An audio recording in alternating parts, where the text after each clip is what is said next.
एक बार की बात है। एक बाप बेटा घोड़े की सहायता से कहीं जा रहे थे। बाप ने बेटे को घोड़े पर बैठा रखा था और खुद पैदल चल रहा था। यह देखकर लोगों ने कहा, कैसा बेटा है जो अपने बाप को पैदल चला रहा है और खुद घोड़े पर बैठा है।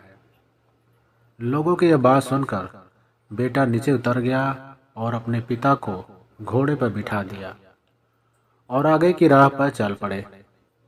कुछ ही दूर चलने पर वापस लोगों ने उन्हें देखा तो बोले, कैसा बाप है जो अपने बेटे को पैदल चलवा रहा है और खुद घोड़े पर बैठा है। यह बात सुनकर पिता भी घोड़े से उतर गया और दोनों बाप बेटे पैदल चलने लग गए। कुछ दूर चलने पर फिर लोग मिले तो बोले, कैसे मूर्ख लोग हैं जो साथ में घोड़ा होते हुए भी पैदल चल रहे हैं।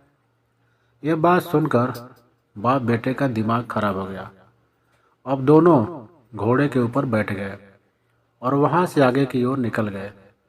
लेकिन कुछ ही दूरी पर कुछ और लोग मिले जो कहने लगे, कैसे निर्दयी इंसान है, दोनों घोड़े पर बैठे हुए हैं और कमजोर घोड़े की जान निकल रहे हैं। इनके पास कुछ दया नाम की चीज ही नहीं है। अब पिता को एक बात तो समझ में आ गई कि लोगों की बातों के चक्कर में रहे तो हम अपनी मंजिल तक नहीं पहुंच पाएंगे।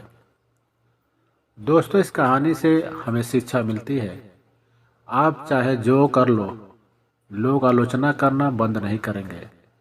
लेकिन हमें जिंदगी में आगे बढ़ना है, ऊंचे मुकाम हासिल करना है तो हमें लोगों के बहकाव में नहीं आना है, क्योंकि जितने मुंह है उतनी ही बातें होती है।